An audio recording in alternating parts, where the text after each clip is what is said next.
नमस्कार दोस्तों, युक्ति आईएएस एकेडमी में एक बार फिर से आप सभी का स्वागत है। आज हम देखेंगे कुछ करंट अफेयर्स के महत्वपूर्ण क्वेश्चन जो कि एग्जाम की दृष्टि से काफी महत्वपूर्ण होते हैं। ठीक है। अक्सर आपने देखा होगा करंट अफेयर्स के क्वेश्चन कई बार एग्जामों में पूछे जाते हैं, इसलिए हम अच्छे समझेंगे पॉइंट्स को। तो प्रश्न है कि हाल ही में भारतीय नौसेना और अमेरिकी नौसेना के बीच संयुक्त एक्सप्लोसिव ऑर्डिनेंस डिस्पोजल अभ्यास 2026 कहाँ आयोजित किया जा रहा है? ईओडी मतलब ये इसका फुल नेम लिखा है एक्सप्लोसिव ऑर्डिनेंस डिस्पोजल। ठीक है। चार विकल्प दिए हैं, विशाखापट्टनम, मुंबई, कोच्चि, चेन्नई। तो ये आयोजित किया जा रहा है, यहाँ से सही विकल्प हो जाएगा हमारा कोच्चि। ठीक है। क्योंकि भारतीय नौसेना और अमेरिकी नौसेना का संयुक्त विस्फोटक आयुधरोधक अभ्यास, ये हिंदी में नाम होता है इसका एक्सप्लोसिव ऑर्डिनेंस डिस्पोजल का। ठीक है, ध्यान से देखेंगे इसे। और ये अभ्यास 2026 जो कि कोच्चि स्थित दक्षिणी नौसेना कमान में आयोजित किया जा रहा है। कब से कब तक चलेगा? तो 10 से 14 अगस्त तक। और इसका उद्देश्य क्या होगा? तो दोनों नौसेनाओं की ईओटी टीमों और विशेषज्ञ गोताखोरों के बीच तालमेल बढ़ाना। ठीक है। इसमें क्या है कि क्रॉस ट्रेनिंग, उपकरणों का प्रदर्शन और व्यावहारिक अभ्यास शामिल है। भारत और अमेरिका जो कि 2005 से संयुक्त रूप से सैल्वेज और ईओटी अभ्यास आयोजित कर रहे हैं, और यह इस विशिष्ट द्विपक्षीय प्रशिक्षण अभ्यास का 8वां संस्करण है। ये कुछ पॉइंट थे जो कि काफी इंपॉर्टेंट थे, इसको नोट करिएगा। आते हैं अगले महत्वपूर्ण क्वेश्चन पे। हाल ही की बात है, आनंद प्रकाश को किस देश में भारत का पहला उच्चायुक्त, क्योंकि अगला उच्चायुक्त नियुक्त किया गया है? ये है आनंद प्रकाश। ठीक है। तो चार विकल्प है, सूडान, एस्वातिनी, मोरक्को और इथियोपिया। तो ये किया गया है एस्वातिनी। ठीक है। हाल ही में ये भारत सरकार ने आनंद प्रकाश को जो कि किंगडम ऑफ एस्वातिनी में भारत का अगला उच्चायुक्त नियुक्त किया है। इनकी बात करें, कुछ इंपॉर्टेंट पॉइंट्स हैं इनके बारे में। ऐसे आनंद प्रकाश 2009 बैच के विदेश सेवा के आईएफएस अधिकारी हैं, आईएफएस, और नियुक्ति से पहले वे विदेश मंत्रालय में निदेशक के कार्य पर जो कि कार्यरत थे, और इनकी नियुक्ति की घोषणा 6 अगस्त को विदेश मंत्रालय ने की है। ये पॉइंट ध्यान रखेंगे। और एस्वातिनी दक्षिणी अफ्रीका में जो कि स्थित एक स्थलरूप देश है, और एस्वातिनी को पहले स्विट्जरलैंड के नाम से जाना जाता था, लेकिन इसकी प्रशासनिक राजधानी मुंबाई में है। ठीक है। अब आते हैं अगले इंपॉर्टेंट पॉइंट पे, ज्यादा समय नहीं लेते। अगला प्रश्न है कि हाल ही में किस राज्य ने मानव वन्यजीव संघर्ष को कम करने के लिए फार्म गार्ड नामक एआई संचालित डिजिटल सेंट्री प्रणाली तैनात की है? असम, केरल, उत्तराखंड, कर्नाटक।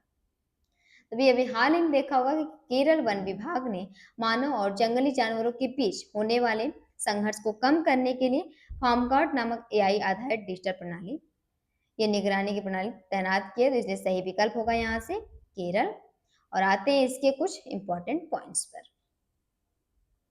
इसमें AI, machine learning, night vision और हाई रिजोल्यूशन कैमरों का उपयोग किया जाता है। यह इंसानों और हाथी, जंगली सुअर, तेंदुआ, बाघ जैसी जानवरों की पहचान कर सकती है। इसके कैमरे लगभग 200 मीटर तक क्षेत्र की निगरानी कर सकते हैं। जानवर के आने पर संबंधित अधिकारियों को रियल टाइम अलर्ट भेजा जा सकता है। ये सभी इंपॉर्टेंट पॉइंट्स हैं इनके बारे में। और इसका उद्देश्य अगर देखा जाए तो जानवरों को नुकसान पहुंचाए बिना ही उन्हें मानव बस्तियों और खेतों में प्रवेश करने से रोकना है। इसे शुरुआत में तिरुवनंतपुरम के परुथिल्लीपल्ली में रेंज में जो कि पायलट परियोजना के रूप में लागू किया गया है। ठीक है। अब आते हैं अपने अगले प्रश्न पे कि राष्ट्रीय शिक्षा नीति 2020 के तहत शुरू किया गया स्वयं प्लस पोर्टल मुख्य रूप से किस उद्देश्य से संबंधित है? स्कूली छात्रों को निशुल्क पाठ्य पुस्तक उपलब्ध कराने से, कार्यबल के कौशल उन्नयन और पुनः कौशल विकास को बढ़ावा देने से, या फिर सभी सरकारी विद्यालयों में स्मार्ट क्लासरूम स्थापित करना, या उच्च शिक्षा संस्थानों की अंतर्राष्ट्रीय रैंकिंग निर्धारित करना? सही विकल्प हो जाएगा ऑप्शन बी। क्योंकि स्वयं प्लस पोर्टल की बात करें, जिसका मुख्य रूप से युवाओं और मौजूदा कार्यबल की अप स्किलिंग, कौशल उन्नयन और रीस्किलिंग, जो कि नए कौशल सीखने के शुरू किया गया है। इसका उद्देश्य होता है कि शिक्षा को उद्योगों की जरूरत और रोजगार से बेहतर तरीके से जोड़ना। स्वयं प्लस जो कि 500 से अधिक पाठ्यक्रम विकसित किए गए हैं और ये पाठ्यक्रम 17 क्षेत्रों से संबंधित हैं। इनके विनिर्माण में जो कि नवाशी उद्योग भागीदारों की भागीदारी है, इसमें एआई और डेटा एनालिसिस जैसे उभरते क्षेत्रों को पाठ्यक्रम भी शामिल है। अब क्या है, अब तक 6 लाख से अधिक छात्रों ने इस प्लेटफॉर्म पर पंजीकरण किया है और यह पहल राष्ट्रीय शिक्षा नीति 2020 के कौशल विकास, रोजगार क्षमता और आजीवन सीखने के उद्देश्य को भी आगे बढ़ाती है। अगला प्रश्न है हमारा कि हाल ही में नवीन एवं नवीकरणीय ऊर्जा मंत्रालय द्वारा किसके घरेलू विनिर्माण को बढ़ावा देने के लिए एक अलग उत्पादन आधारित प्रोत्साहन योजना तैयार की जा रही है? लिथियम आयरन बैटरी, पॉलीसिलिकॉन, हरित हाइड्रोजन या फिर सौर इन्वर्टर। सही विकल्प हो जाएगा पॉलीसिलिकॉन, क्योंकि भारत और मॉड्यूल जो कि सौर मॉड्यूल और सौर सेल के विनिर्माण में तेजी से आगे बढ़ा है, लेकिन पॉलीसिलिकॉन के लिए अभी भी काफी हद तक आयात पर निर्भर है। इसी निर्भरता को कम करने के लिए MNRE जो कि पॉलीसिलिकॉन विनिर्माण हेतु अलग PLI योजना तैयार कर रहा है। पॉलीसिलिकॉन और सेल बनाने की प्रक्रिया जो कि एक महत्वपूर्ण प्रारंभिक कच्चा माल है। ये कुछ इंपॉर्टेंट पॉइंट हैं, इन्हें ध्यान से देखेंगे। और सौर मूल्य श्रृंखला का क्रम अगर देखें तो पॉलीसिलिकॉन, फिर इंगट, फिर वेफर, फिर सोलर सेल, फिर आता है सोलर मॉड्यूल। ठीक है, पॉलीसिलिकॉन की बात करें तो इंगट और वेफर को अपस्ट्रीम जबकि सेल और मॉड्यूल को डाउनस्ट्रीम क्षेत्र में माना जाता है। प्रस्तावित PLI योजना के तहत अगर देखा जाए तो 10 गीगावाट से अधिक पॉलीसिलिकॉन विनिर्माण क्षमता को समर्थन देने का लक्ष्य है।